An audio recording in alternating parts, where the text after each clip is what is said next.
It was supposed to be the affordable car for every American family.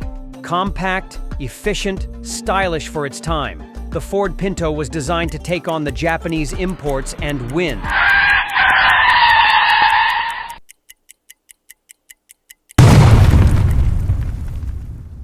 But instead, it exploded into one of the biggest scandals in automotive history. This wasn't just a bad design. It was a ticking time bomb on wheels.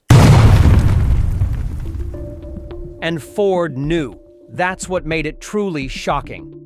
From the outside, the Pinto looked harmless enough. It was a little hatchback with a rear-mounted fuel tank. But that tank placement was dangerously close to the rear bumper. In crash tests, it ruptured. Again and again. But instead of redesigning it, the company crunched the numbers. Ford literally calculated how much it would cost to fix versus how much it would cost to settle potential lawsuits. The result? A leaked internal memo that said it would be cheaper to let people burn.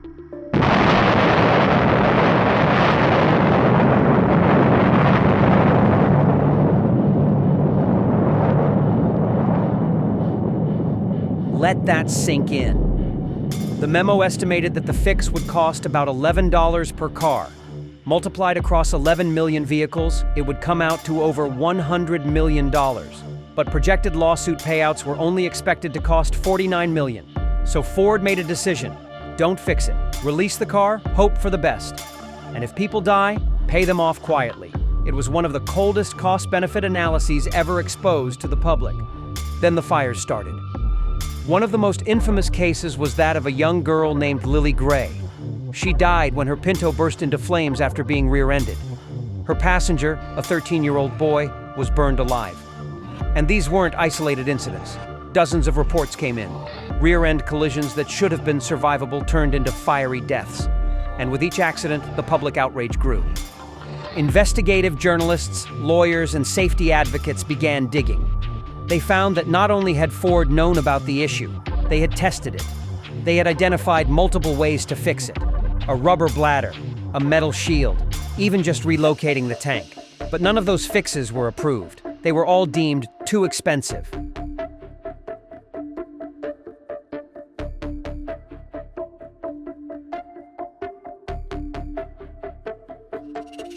The story caught fire in the media, just like the Pintos.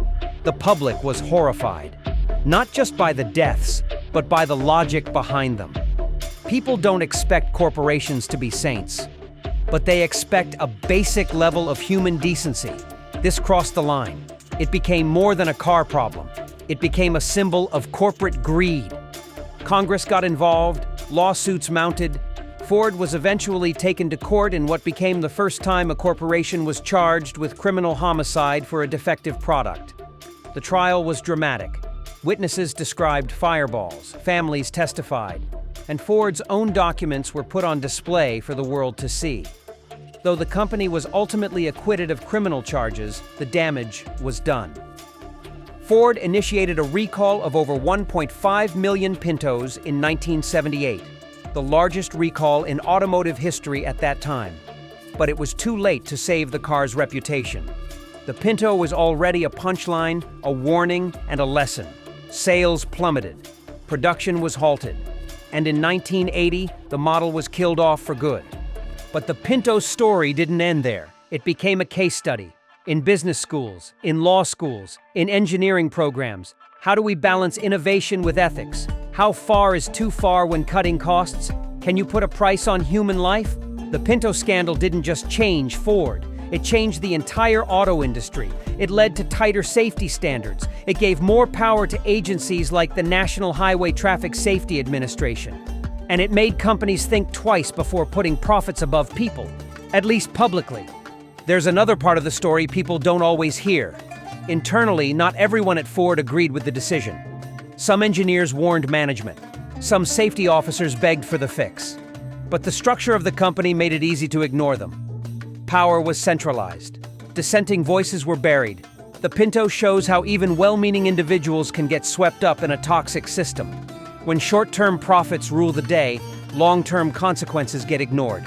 Ironically, the Pinto was supposed to be the car that saved Ford. Instead, it became the car that haunted it. Even today, when people talk about dangerous cars, the Pinto is at the top of the list. It didn't just fail a crash test, it failed a moral test. And while it's easy to look back and shake our heads, the truth is, similar calculations happen every day in industries all over the world. The Pinto forced the public to confront an uncomfortable truth. Safety isn't guaranteed. It has to be fought for, demanded, legislated, and enforced. Because if left unchecked, even the most trusted companies can make deadly choices. Choices that look fine on spreadsheets but turn deadly on highways. In the years since, Ford has worked hard to rebuild its image. They've launched safer models, invested in crash test technology, and tried to put the Pinto era behind them.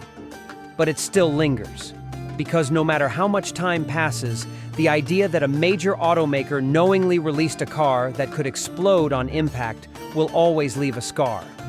It's easy to see the Pinto as a relic of the past, a cautionary tale from a different era. But with today's rush toward electric vehicles, self-driving cars, and rapid tech innovation, the lessons of the Pinto are more relevant than ever. Cutting corners, ignoring warnings, silencing critics. These are not old problems. They're ongoing risks.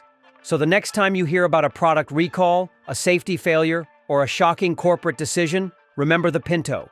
Remember that behind every headline, every memo, every decision are real people. And sometimes, real lives lost. The Pinto didn't just explode. It exposed. It exposed what can happen when profit wins and people lose. And for that reason, it'll never be forgotten.